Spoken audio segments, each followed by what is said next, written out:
بەرنامەی پێشوو باسی کردنەوەی خولێکمان کرد و مامۆستا بەهار لە ستۆدیۆ سپۆرت مەگەزین باسی لە زمانی ئاماژە کرد بۆ وەرزشکاران. ئەمڕۆ خولەکە کۆتایی پێهات کە 40 وەرزشکار لەو خولەدا تایە بەشدار بوون و فێری زمانی ئاماژە یاخود هەنگاوە سەرەتایەکانی زمانی ئاماژەکران کە لە ناو وەرزشە چۆن بەکاری بێنن.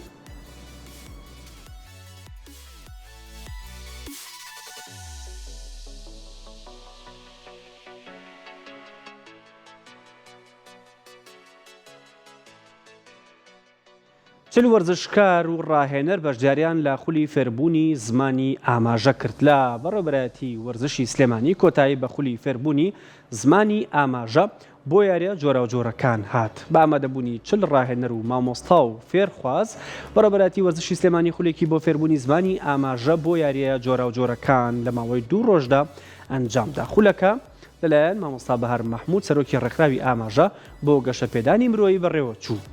لە دووەم ڕۆژدا سەرجەموانەکان بە فێرخوازان درا و بڕوانامەی بەشداربوانیش بەسەر بەشداربووەکاندا دابەشکرا. هەروەها سوپاس و پێزانین بەخشرایە مامۆستا بەهار کە مامۆستای خولەکە بوو. بەشداربوانیش ئاماژەیان بۆدا کە ئەم بابەتە لە بواری وەرزشدا زۆر بەسوود دەبێت و لە داهاتوودا ئەو کەسانەی کە بە تایبەت نابیست و خاوەن پێداویستی تایبەتن ئەکرێ باشتر لە زارا وەرزشیەکان تێبگەێنرن و هاوکاریان بن تا لە بواری وەرزشدا پەرە بە ئاستی خۆیان بدەن.